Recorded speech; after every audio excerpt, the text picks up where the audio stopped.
I died in the year I loved him the most. Calvin locked me in the basement for a whole day and night to appease his beloved. Later, a short circuit caused a fire, and I suffocated inside. In my last moments, I saw a young man, holding a stool, frantically smashing the door lock and rushing to my side. The fire scorched his clothes, but he didn't care at all. Who was he? I can't remember. I only know that, in the end, I died in his arms. Chapter 1. After death. My soul lingered beside the young man. The fire burned more fiercely, yet he held me tightly, motionless. I couldn't help but shove his body, roaring at him. Run! Are you going to wait here to die? But I also knew he couldn't hear the cries of a ghost. It wasn't until the fire truck rumbled in that he was carried out by a dozen firefighters, all hands and feet.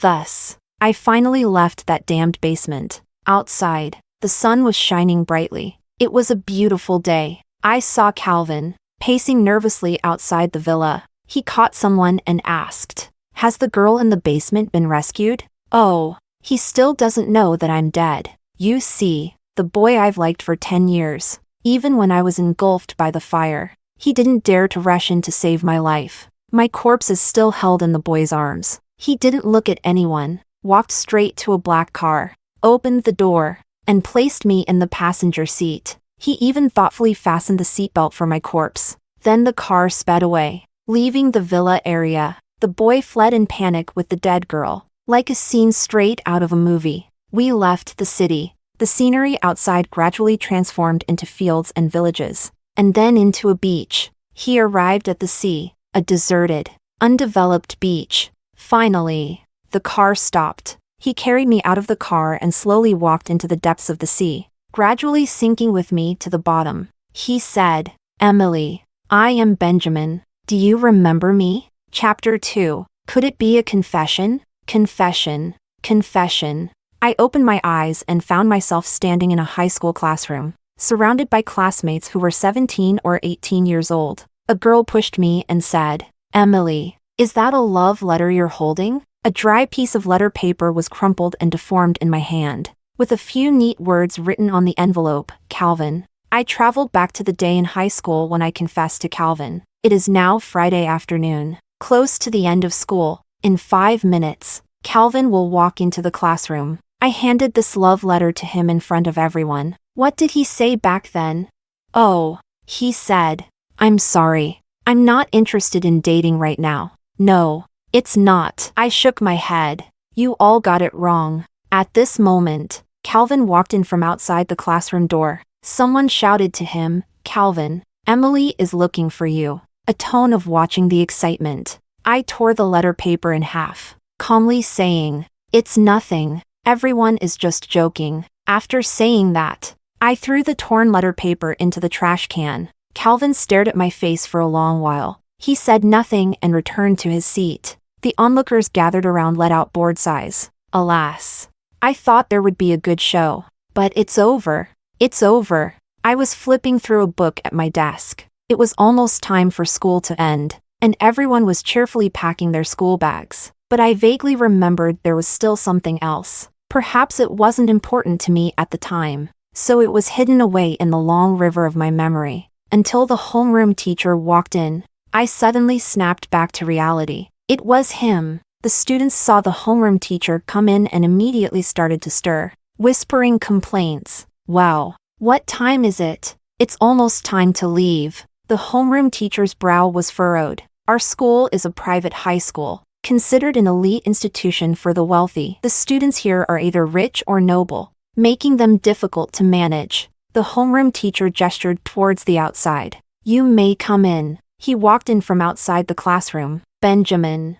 I remembered. He was a transfer student who joined our school in his senior year from another city. He always wore a school uniform that had faded from washing, and his school bag was the kind that was old and frayed, starkly different from the extravagant style of the other students in the class. Perhaps because of this, he rarely spoke to anyone and was often isolated. He always sat in the last row by himself, holding a workbook and solving problems. Yet his grades were excellent, consistently ranking among the top 3 in his grade, especially in science. where he nearly scored full marks every time. Benjamin bowed slightly from below and introduced himself. My name is Benjamin, and I transferred here from City B. The homeroom teacher nodded. He pointed to a seat in the back row and said, "You can sit there." So Benjamin carried his school bag, walked step by step across the entire classroom, and sat behind me. He slowly took out his textbooks and arranged them neatly on the desk. There was some unease, and also some confusion, but fortunately, at 17, we still have time, and there's still a chance to start over. After the homeroom teacher left, the class became noisy again. Everyone turned around, curiously observing Benjamin. The delinquent in the class who doesn't study, Marco, came over and asked him, "City B? Is it the coal city nearby? My family also has business there. What's your dad's name? Maybe my parents know him." Benjamin pinched his fingertips, somewhat flustered. He mumbled, "My dad doesn't do business. It's just, you're not working in a coal mine, are you?" Marco caught his words and laughed. Many people here learn to flatter the powerful and despise the poor from a young age. Many people found this interesting and gathered around to watch. So Marco became even more smug, picked up Benjamin's book, and sniffed it under his nose. "It really does smell like coal. Ha ha ha ha ha ha." Disgusting laughter. Chapter 3. I couldn't take it anymore. Stood up, and splashed the water from my cup onto his head. "Do you have a dog's nose, Marco?" Marco was drenched by the water I splashed on him, and he looked at me, furious and embarrassed. He rolled up his sleeves and glared at me menacingly. "Emily, do you have a death wish?" "Sorry. I've actually died before." Perhaps the Emily of high school was shy and reserved, but the Emily who has lived for 28 years is not. I laughed. "Yeah, I have a death wish." In the end, there was no fight. Calvin came over, frowned at me, and said, "What's wrong with you today? Go home." Calvin Jean is the class monitor, and the Jean family is the most powerful in the entire southern city, so Marco certainly wouldn't cross him. But when I see him, I can only think of the towering flames. Being choked to death by smoke is truly unbearable. I said, "Let's not go home together anymore after school. I need to stay and work on problems to prepare for the college entrance examination." Calvin let out a snort. He looked at me strangely. "Emily, what on earth is wrong with you? It's the kind of nerves that don't even want to see you." I pointed to the classroom door. "Can you stop disturbing my studies?" Class monitor?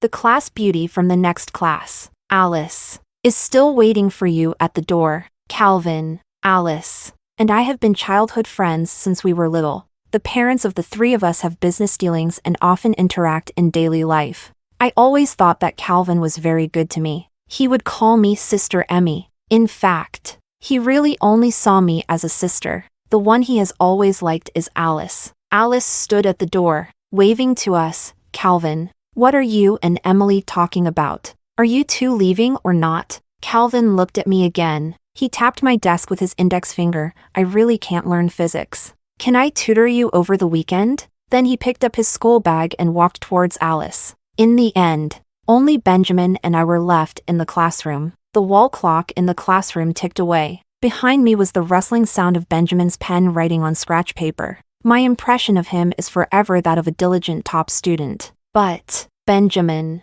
what do I look like in your eyes? I turned around, resting my hand on the back of the chair, and carefully observed him. His eyebrows and the corners of his mouth gradually merged with the man who held me in the sea of flames. He said, "Emily, I am Benjamin. Do you remember me?" Perhaps I was staring too intently, as Benjamin sensed something was amiss. He raised his head, looked at me strangely, touched his chin with his hand, and cautiously asked, "Is there something on my face?" I shook my head and quickly said, No. How awkward. To break the awkward atmosphere, I casually pulled out a set of physics exercises from the desk drawer, turned to a page, and placed it in front of Benjamin. "Can you help me with this problem?" Seeing the problem, Benjamin immediately relaxed. He glanced over it and said, This problem isn't actually very difficult. I can't even handle simple questions. My physics is extremely poor, the kind that seriously drags down the scores in every exam. He took out a scrap paper and swiftly wrote down 2 formulas. It's like this. Then this. Then he asked me, "Do you understand?" Me, huh? I let out a long "oh." He smiled and said, "How about I help you build a foundation?" Benjamin probably also realized my true level from my confused expression. He closed the exercise book, took out the textbook, turned to the beginning, and gently said, "Let's start slowly from the first chapter. Chapter 4. I think." Benjamin's level of tutoring is better than my rigid and doctrinaire high school physics teacher, and far better than Calvin. Indeed, in my previous life, I always followed Calvin around, bothering him with all sorts of various wrong questions. "Calvin, can you help me with the kinetic energy theorem?" "Calvin, why can I never solve the last big math problem?" "Calvin, so annoying. No wonder he always gave me a cold glance. Are you an idiot?" "Emily, you can't do anything," until the school security came knocking, standing menacingly at the classroom door, and shouted at me and Benjamin, "What are you 2 students doing here so late? Why aren't you going home? Do I need to call your parents?" It was only then that Benjamin and I realized it was almost 8 o'clock. The school was about to lock the doors, so we hurriedly packed our school bags, apologizing as we ran out. We ran all the way to the school gate, where a car honked and stopped beside me. The driver rolled down the window and called me, "Emmy." He is our family's driver, Alex. Seeing that I hadn't returned home so late, he specially drove to pick me up. "Hurry up and get in the car. Your mom is still waiting at home for you to have dinner." Alex glared at me. His tone wasn't very good either. I quickly opened the car door and looked back at Benjamin. "Benjamin, it's so late. Do you need us to give you a ride home?" "No need. My home is very far, in the western suburbs. It's not on the way." He showed that kind of awkward expression again, with a slightly stiff smile. "Besides, there are still buses at this time. It's very convenient." Benjamin waved at me and ran towards the bus stop. The western suburbs are very far. The bus takes more than an hour. I've only been there once. It's not fully developed yet, with old buildings and bungalows everywhere, and garbage piled on the ground. I shouted at him, "Benjamin."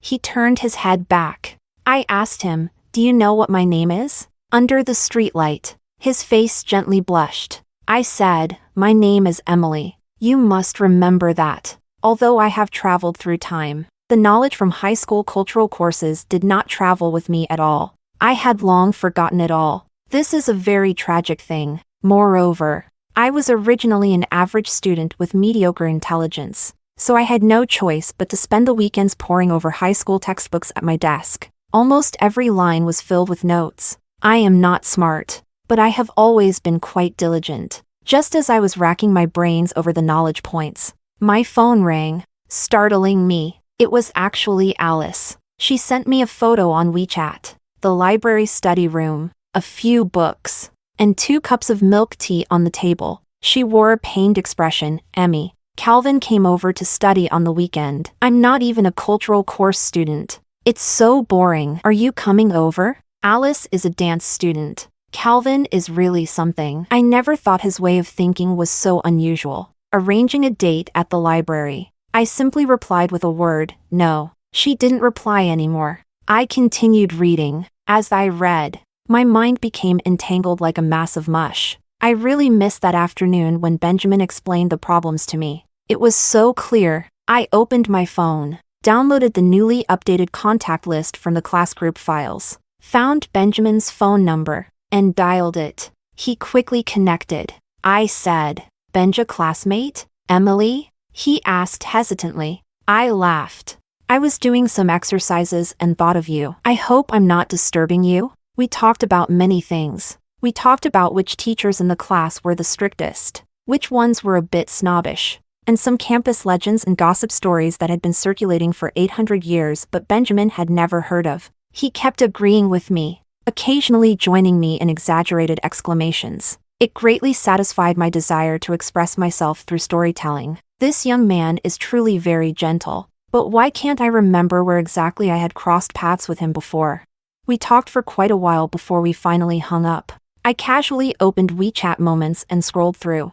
I discovered that Calvin had surprisingly posted a status update. Today I reviewed some physics concepts and found it quite rewarding. The picture was a corner of a physics exercise book. There were a bunch of likes and many comments from classmates. Class monitor, please help me out. Physics is really killing me. What the heck? Since when did the study genius get so serious? Calvin, if you keep studying, you're going to score 200 points. Please, stop studying. Before Benjamin transferred to our class, Calvin's grades were always the highest, surpassing the second place by several tens of points. It wasn't until Benjamin came that his position began to be challenged. The two of them had exam scores that were neck and neck. They took turns securing the first and second places in tests. The other students always hoped to see a fierce competition, a tense showdown between the two exam gods. But unfortunately, in my memory, the words exchanged between Calvin and Benjamin probably didn't exceed 10 sentences. The two of us were not really familiar with each other. Chapter 5. I felt quite embarrassed for bothering Benjamin for so long. So in the evening, I went to the kitchen, gathered some ingredients, and baked a box of cookies to give to Benjamin as a gift. I used to often tinker with these little things. I would also have Calvin taste test the biscuits and cakes I experimented with. However, in my previous life, I once went to his company office and accidentally saw the biscuits I had given him in his drawer. I only ate one piece, and the rest were left untouched. Some even became moldy. I only realized that he actually didn't like the things I gave him. My mom heard the noise and came downstairs to the kitchen to see me wasting food again. My mom frowned. Calvin doesn't like eating this at all. Can you try something different? Who said it was for Calvin? I gave it to a new classmate. I packed the cookies into a box, stood up straight, and answered loudly. That's being assertive. My mom looked at me curiously, clicking her tongue in amazement at my change of attitude. The next day during the break, I turned around and placed the biscuit on Benjamin's desk. He carefully opened the box, and his eyes lit up instantly, surprised, happy, and a little at a loss. He said, "Emily, you are the first person to make biscuits for me. It feels so good to have one's hard work recognized." It was just Calvin coming out of the teacher's office with a stack of papers. He happened to pass by our row, suddenly stopped, glanced at us, and inexplicably asked, "Did you make the biscuits?" Huh? This guy appears out of nowhere, startling both Benjamin and me. Calvin stared at the box of biscuits for a while and then said strangely, "Emily, you said you wouldn't casually give away food you made yourself." I scratched my head. When I was pursuing Calvin in high school, I did seem to say that. Calvin, besides you, no one else should dream of tasting desserts made by my own hands. Why expose me?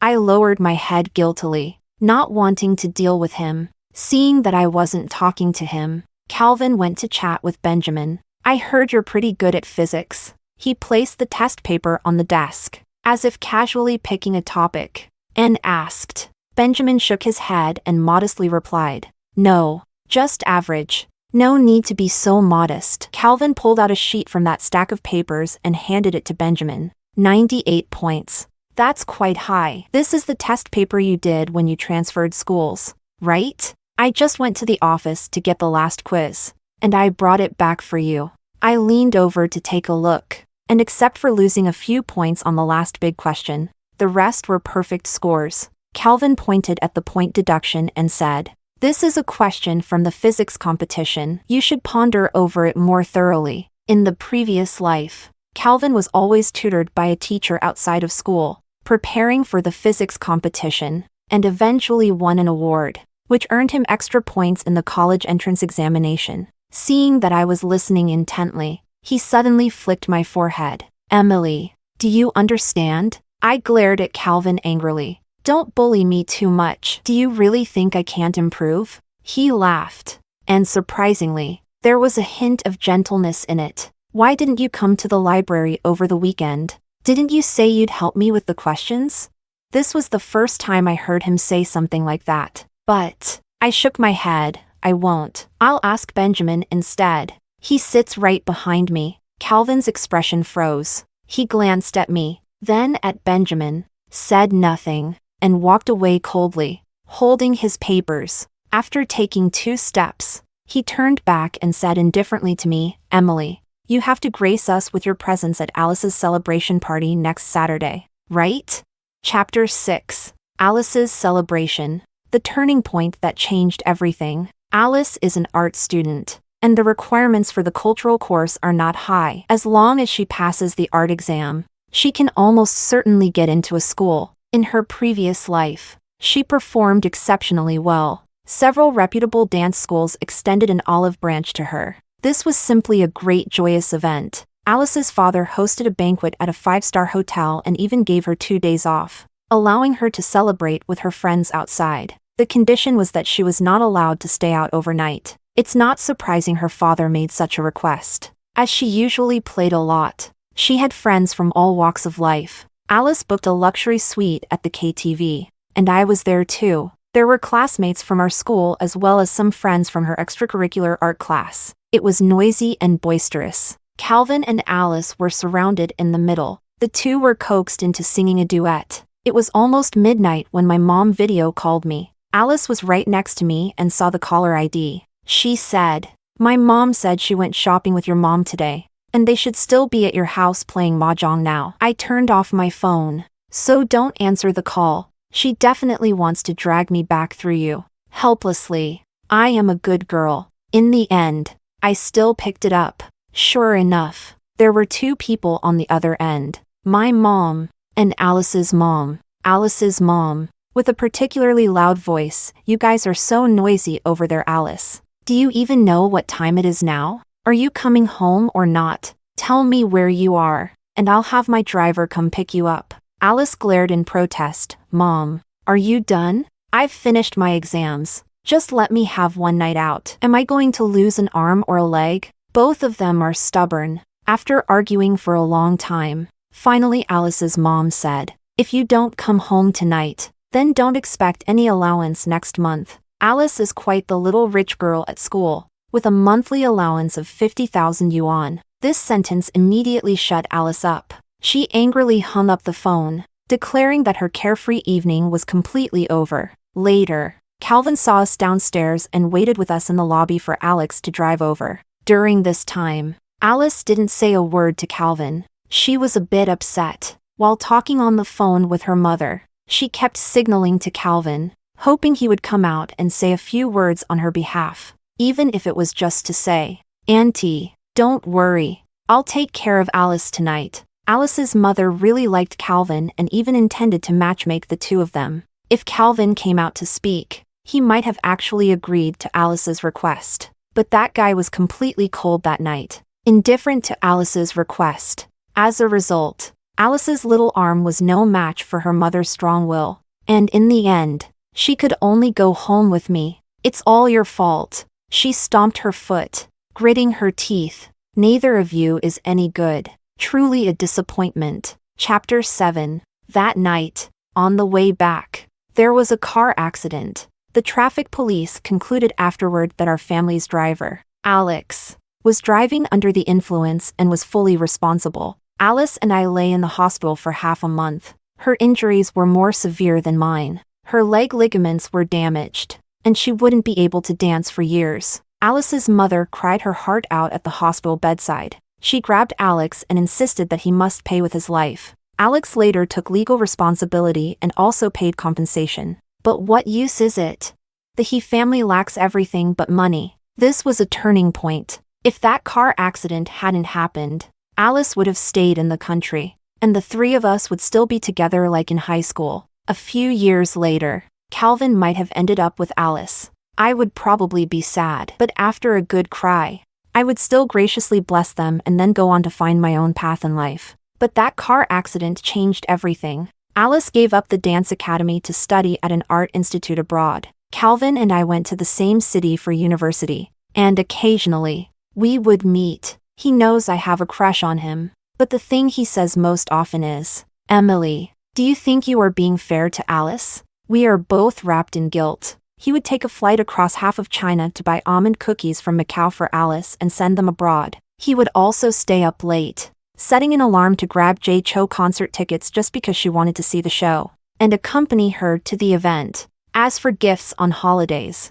birthdays, and anniversaries each year. They were never missed. Later, after living abroad for a few years, Alice returned to the country. Calvin found their old friends and organized a celebration for her. The party went on until dawn, and after Alice finished singing a song, she suddenly took the microphone and said to me, "Emily, you've graduated for so many years now. Does your mom still care if you come home at night?" At that moment, the air suddenly became deathly silent. I knew that she had never truly forgiven me. Calvin called out to her helplessly, "Alice." Calvin, "Don't interrupt me." Alice, having drunk, spoke with a harsh tone, "Isn't Emily a goody two-shoes? Anyway, you can't hang out with us, so why not lock you in a small room by yourself? You'd be happier that way." She clung to Calvin's arm, her voice sweet and coy. I couldn't utter a single word. I wanted to argue,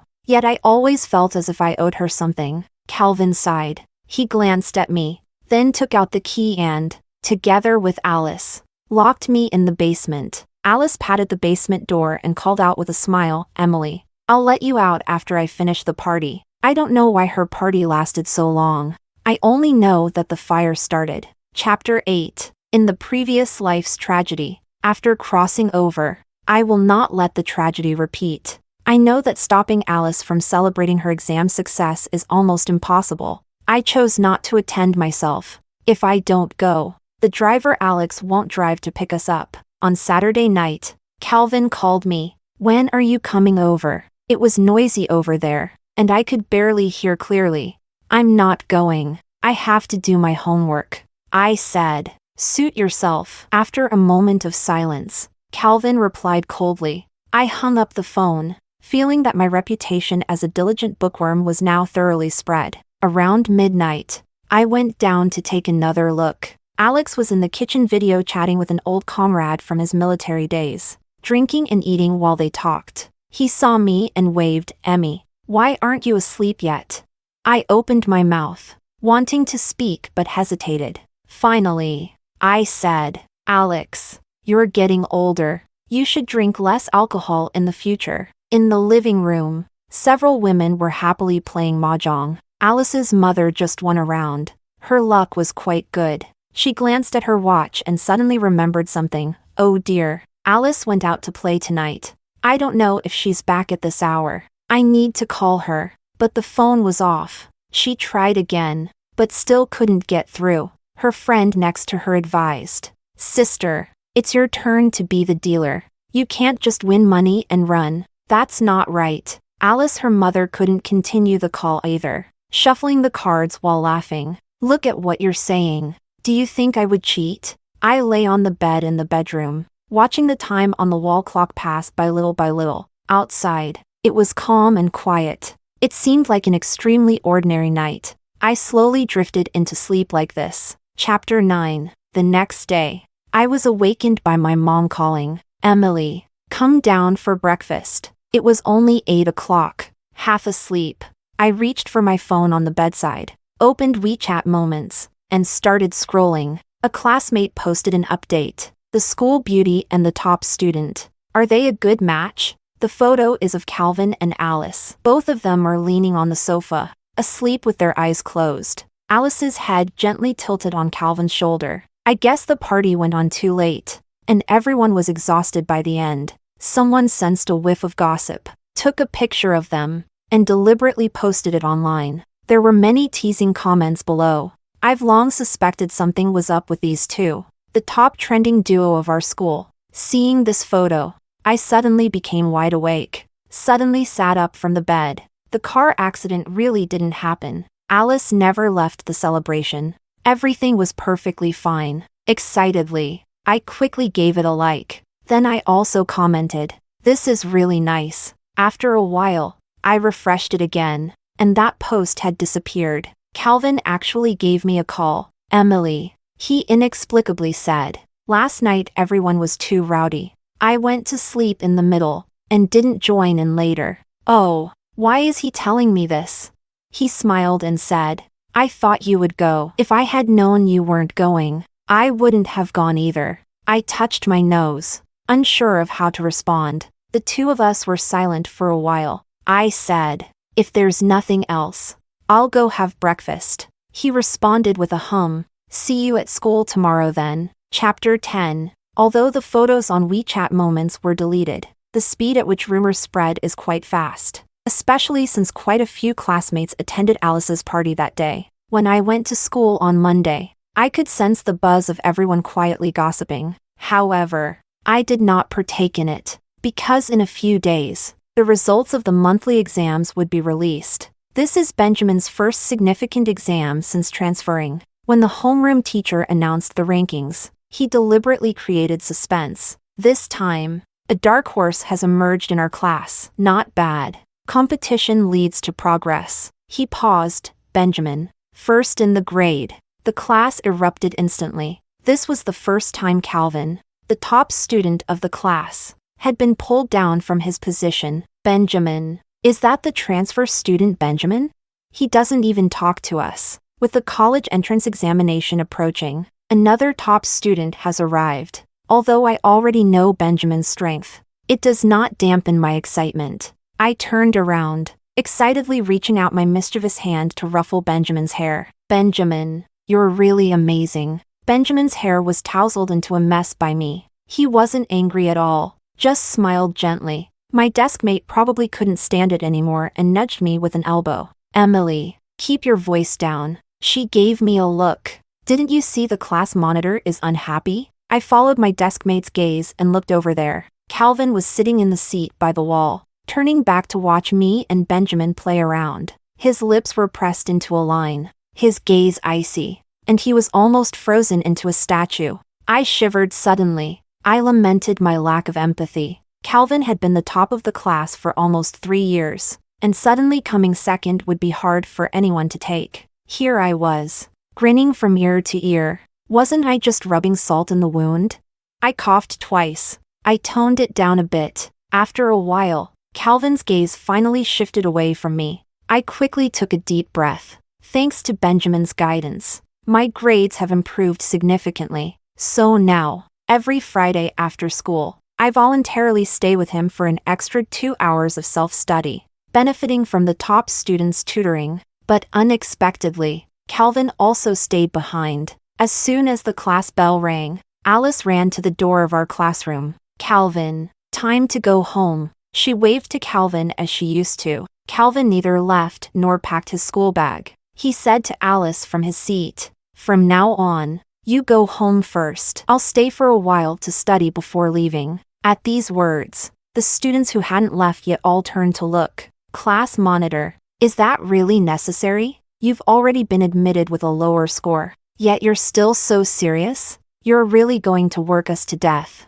Due to winning the Olympiad, Calvin's target school admitted him with a 60-point reduction. Even if he doesn't perform to his full potential in the exam, he will definitely not fall below the scoreline of his ideal school. Calvin ignored them. When everyone had left, he directly sat down next to my seat with his books in hand. I was puzzled. Calvin answered matter-of-factly, "You're close to Benjamin here, which makes it convenient for the two of us to discuss problems." Hey, that left me speechless. Should I step aside and make room for you two top students?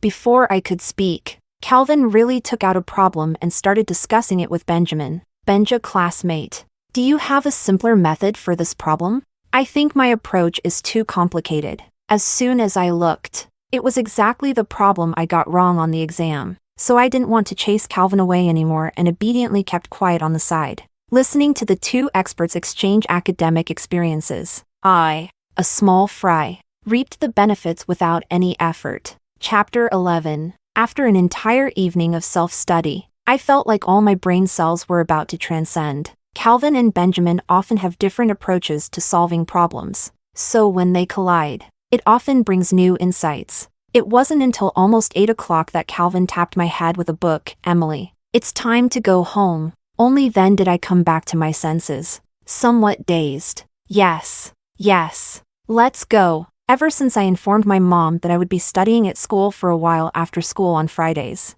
she has had Alex come to pick me up 2 hours later. Benjamin still insists on taking the bus back, never allowing me to give him a ride. And this time, another one was added, Calvin. Despite being a wealthy second-generation heir, His family didn't send a car to pick him up. Calvin touched his nose and shamelessly looked at me. Let Alex take me home. Didn't our families take turns sending cars to pick us up after school before? I rolled my eyes at him. Jean, class monitor. Can't you learn from Benja, classmate, and take the bus back? Contributing to energy conservation and emission reduction? Calvin dismissed my twisted logic with disdain. How about I call your mom and tell her you left me at the school gate late at night? Not caring whether I live or die. I am truly at a loss. The two of us sat in the back seat. Alex was quietly driving in the front. And for a moment, I felt as if Calvin and I had nothing left to say to each other. The cityscape receded outside the car window.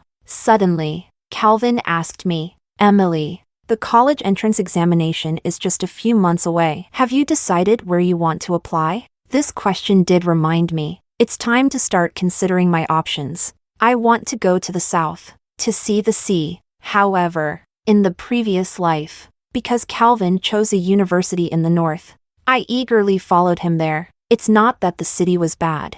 It just wasn't suitable for me. Calvin, seeing that I didn't speak, softly said again, think it over, and talk to me. He took a deep breath, as if making a decision, and looked at me. I want to go to a university in the same city as you. I didn't react immediately. Haven't you already decided on the university you want to attend? I asked in return. A top prestigious university, with lowered admission scores. More importantly, that school has many connections with the Jean family. Most of Jin's friends and relatives graduated from there, and he really has no reason to change his target university now. He shook his head. He didn't answer my question, just repeated, Emily, we should be in the same city in the future. Chapter 12. I have no interest in being in the same city as Calvin. In the evening, I snuggled under the covers and sent a WeChat message to Benjamin. Little Benja, classmate. Have you decided which university you want to apply to? After sending it, I felt my question was pointless. With Benjamin's grades, is there any school he couldn't get into? Benjamin quickly replied to me, I haven't decided yet. What about you? I want to go to a warm, humid place where I can see the sea. I typed as I imagined. What a coincidence. Me too. This guy, he's clearly copying me. In my previous life, I was diligent in high school, but largely because I wanted to go to the same place as Calvin. This time, I want to strive for myself. In the second semester of senior year, the atmosphere in the class gradually became serious. The countdown to the college entrance examination weighed on everyone. Even our private high school couldn't escape the norm. The principal specially organized a pre-exam motivational assembly, inviting the top students in the school to give speeches about their study and exam experiences. As expected, Calvin and Benjamin, as typical top students, were selected as student representatives. I remember this motivational assembly was boring to death. In my previous life,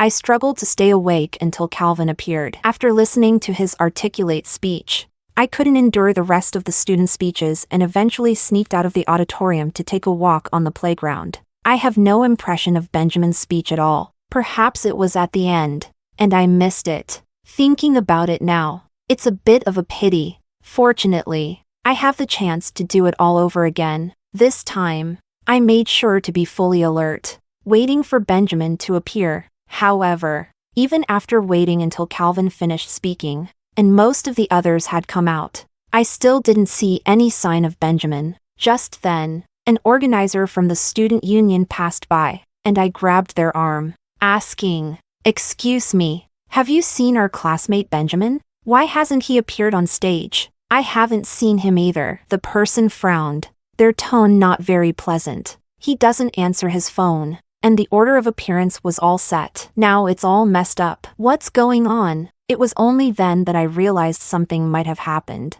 I suddenly stood up and ran out of the auditorium. Where could he be? I took out my phone and called Benjamin. Just like what was said by the student union, I made several calls, all showing no answer. The school is so big. I was like a headless fly, darting between the teaching buildings, while continuing to uselessly dial Benjamin's number. I comforted myself, thinking he's not a child. He must be fine, until I ran to the playground. In an instant, Memories suddenly flooded into my mind. I remembered, in my previous life, after listening to Calvin's speech, I secretly slipped out of the auditorium for a walk. Walking towards the gymnasium, I heard strange noises and commotion. Driven by curiosity, I walked to the window and saw several of our classmates surrounding a boy, relentlessly punching and kicking him. They were cursing obscenely. At that moment, I didn't know why, but a sense of justice overwhelmed me. I directly pushed the door open. I pulled the boy out from among them and said, "If you bully him again, I'll tell the teacher." I even left such a fierce remark. Looking back now, that person was Benjamin. I broke into a frantic run. I dashed all the way to the gymnasium, flinging the doors open with force. The scene before me was identical to the previous life. Benjamin was surrounded in the middle, flanked by a few of our class's hooligans, with Marco among them. Isn't your family just a bunch of coal miners? Do you think being good at studies makes you special? You want to go on stage and give a speech? I won't let you. I just can't stand students like you who think so highly of themselves. What skills do you really have? After spending a long time with Benjamin, I realized that his survival environment in the class was actually worse than I had imagined. In high schools like ours, there's a particular fondness for forming cliques, and Benjamin, with his gentle nature, transferred in midway. A top student from a poor family, didn't belong to any group, so he was often ostracized, even bullied. In this world, he had me, his friend, by his side. I can hardly imagine how lonely his life must have been in a past life. Perhaps it was precisely because of this situation that he became especially sensitive to even the slightest kindness. Maybe I just casually pulled him away from Marco's group. Yet it was enough for him to remember me for so long. Marco, I'm not afraid of these rich second-generation kids. They saw me and stopped me. Emily, what are you doing? Want to be a hero? This is not the same as the previous plot, especially since I might have come at the wrong time. The mobilization meeting is over, and the students are dispersing in this direction. Some noticed the commotion here and pushed the door open to peek in. What? I don't remember it being such a big deal that time. Marco got even more excited when he saw the onlookers. Emily, I've long noticed something off about your relationship. Are you two having an affair? If it were an ordinary classmate today, I wouldn't bully Benjamin so much, but it just had to be you. How about this? If you admit you like him, I'll apologize. Chapter 13. Our school loves to gossip. The onlooking students let out a particularly synchronized S sound. Who is that? It's Emily from class 4. And the top student in our grade. Benjamin stood up and tugged at my hand, his face pale. Emily, he smiled slightly. Forget it. Don't worry. With so many classmates here, what can he do to me? Although that's what is said. But I am someone who can't stand being provoked. I just like Benjamin, so what? I stiffened my neck and said loudly, is having a secret crush illegal? Which school rule prohibits falling in love? Being straightforward isn't that difficult. Actually, I guess no one expected me to admit it so openly. For a moment, no one spoke. There wasn't even any cheering from those watching the drama. It was Marco who first broke the silence, stammering, Emily, a true heroine. What are you doing? Causing a disturbance? At this moment, an abrupt voice suddenly came from behind the crowd. The college entrance examination hasn't even happened yet. Do you all want to get a demerit? The crowd instinctively made way. The person approaching looked somewhat familiar. I thought for a moment. It seemed to be the student union president. The president pointed at Marco and his accomplices, speaking sternly, "You're all about to graduate. Yet you still bully fellow students. Have you read the school rules? Don't you know we strictly prohibit campus bullying? Prohibiting campus bullying is an important rule in our school's code of conduct. Although, in reality, the phenomenon of privately ostracizing weaker classmates is countless. But none of them have reached the school authorities. This time, Marco is going to be made an example of." The president pointed at them one by one. You, and you. Come with me to the guidance office. After calling the names, he turned to the person behind him and said, Calvin, I'll go talk to the teacher about the situation first. Are you coming? It was only then that I realized Calvin came with the student union president. He had been standing in the shadows, and I hadn't noticed him. Calvin shook his head and suddenly pointed at Benjamin. Let Benja classmate go too. After all, he is involved and can clarify the situation. Chapter 14. The student union president nodded, waved his hand, and took everyone away. Marco shouted, "Help! I don't want to see the dean." "That's not up to you." The president patted his head. The onlookers saw the main character leave, realized the show was over, and dispersed. I originally wanted to go with Benjamin and wait for him outside the office. But after taking just a few steps, someone suddenly grabbed my wrist. Calvin looked at me, his gaze heavy. "Emily, come with me for a moment." It was only then that I noticed his face was as pale as a sheet of paper, his lips trembling slightly, as if suppressing some overwhelming emotion. "What are you doing?" I asked softly. He grabbed me without giving me a chance to refuse and pushed me directly into a corner. Calvin was much taller than me, and now standing so close, the sense of oppression was overwhelming. "Emily," he frowned, trying hard to steady his voice. "I understand you wanted to help Benjamin today, but you could have completely called the teacher, or called me. You really didn't need to use this method." "Oh, I understand." He thinks that when I said today that I like Benjamin, it was just a temporary measure of my willingness to help others. I laughed. "Calvin, you got it wrong. I'm not kindly helping a classmate. I truly like Benjamin." Hearing me say this, Calvin seemed momentarily unable to react. He was stunned, not saying a word. After a while, he showed a pained, anxious, and somewhat pitiful expression, suddenly pulling out a piece of letter paper torn into several pieces from his pocket, carefully holding it in his hand, showing it to me, and asking, "Emily, you're lying to me, aren't you? What did I do wrong? You can't possibly like Benjamin. If you liked Benjamin, how could you have written me such a letter?"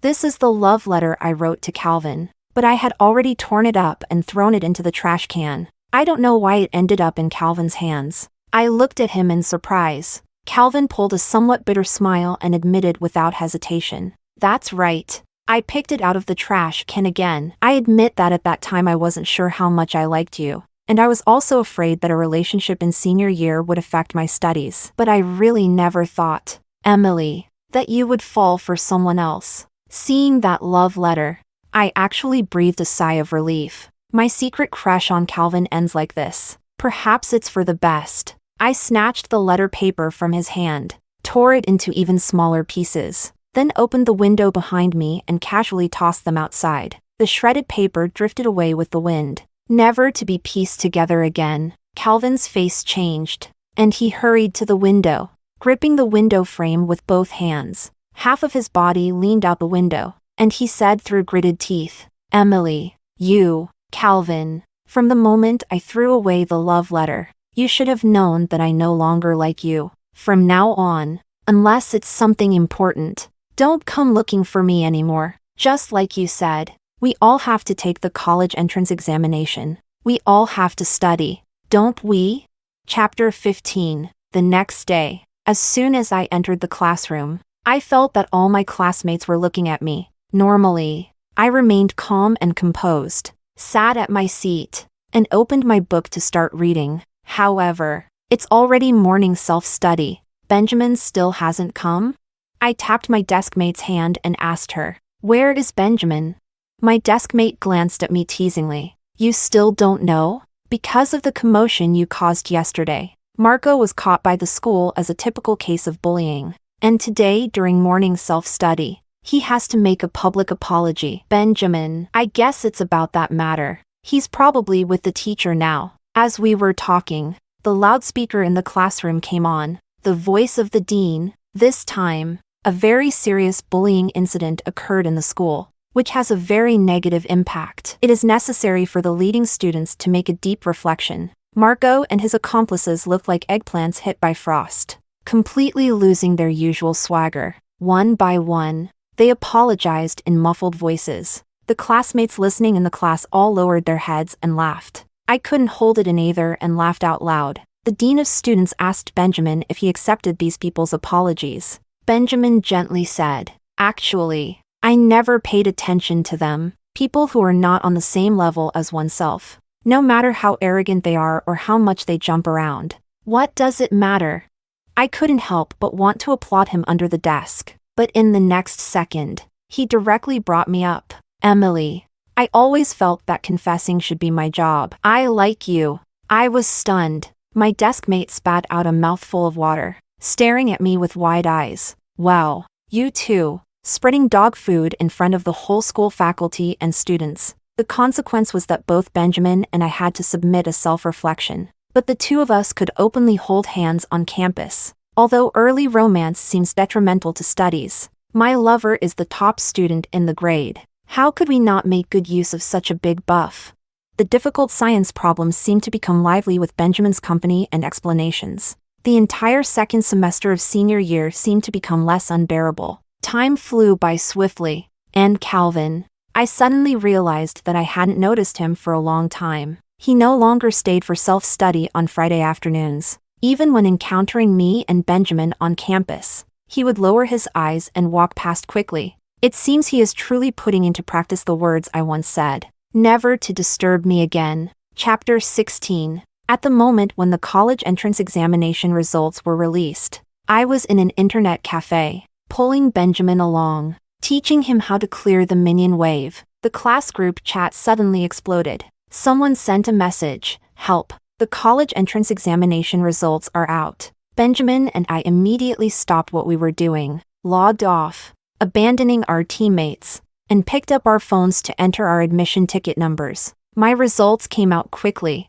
I scored 30 to 40 points higher than usual. An extraordinary performance, I shouted excitedly, then turned my head to look at Benjamin's phone screen. There was a bit of a problem on his side. It seemed quite significant. The page query showed 0 points. My hands were shaking, and I asked him softly, "How is that possible? Did you forget to write your name or fill in the wrong exam number?" Benjamin shook his head. His fingers slowly moved towards a line of small text at the bottom of the screen. Your rank has entered the top 50 in the province. Please check the specific situation in the coming days. Good scores are not displayed in a scattered manner. I screamed ah and hugged Benjamin. The guy playing games next to us took off his headphones and gave us a puzzled look. How many did you kill to be this excited? I blushed and lowered my voice. Benja classmate. Which school are you applying to? Benjamin laughed and ruffled my hair. Discussing it with you later. That famous university in the South offered Benjamin a full scholarship and allowed him to choose any major he wanted. I, on the other hand, was admitted to the nearby teachers' college. Everything seemed to be proceeding according to the planned path, except for Calvin. Chapter 17. A few days before the deadline for university application submissions, I suddenly received a call from Calvin's father. Emily, could you do me a favor and persuade Calvin to apply to University A as originally planned? University A was the target school that had initially offered Calvin admission with reduced requirements. It was only then that I learned Calvin had underperformed and his results were not quite ideal, failing to meet the admission standards for the top business schools in the country. However, if he added the 60 points offered by University A, he could still follow the original plan to go there. To be honest, I didn't quite understand why Jin's father made this call to me. Firstly, in facing this situation, as a top-tier university in the nation, Calvin, what are you hesitating about? I completely cannot understand. Secondly, as an outsider, what advice can I offer him? However, Jin's father is an elder, and it is difficult for me to refuse his request. So after hanging up the phone, I dialed Calvin's mobile. It rang for a long time before it was answered. After hesitating for a moment, I asked, Calvin, have you not decided which school to apply to yet? Calvin's voice sounded a bit weary. No. In an instant, I unexpectedly felt a sense of frustration at his lack of ambition. Have you lost your mind? Jean, class monitor? What are you thinking? If you don't go to University A, where will you go? Given your level, wouldn't it be a pity to go to an ordinary key university? I wasn't sure if my words were too harsh, but for a moment, Calvin didn't answer me. After a long pause, he slowly said, Emily, I'm afraid that if we're too far apart, you'll forget me. Emily, I want to go to the same city as you for university. So, That was truly what he was thinking. But Calvin, there's no need. Really no need. I said in a cold tone. Calvin, if you do this, I will look down on you. Do you want us to not even be ordinary friends anymore? Chapter 18. Calvin went to University A. Alice passed her cultural course successfully and was admitted to the dance academy in the same city in the north. Benjamin and I were admitted to a university in the south. Everything ended perfectly. There was no car accident, no pain, and there wouldn't be the later fire. The relationship between our three families remained very good, and we had several days of graduation banquets together. The parents even said they would send us to the airport together to fly off to our studies. In the departure lounge, Benjamin and I were on the same flight, while Calvin and Alice were on another, one heading south, the other heading north. Finally, we said our goodbyes at the boarding gate. I held onto Benjamin's arm and handed him a backpack. Alice also wanted to touch Calvin's hand, but he subtly moved a little to the side, appearing cold and distant. He looked at me, opened his mouth, but ultimately said nothing. I waved to them, goodbye, but perhaps, for a very long time, we will not meet again.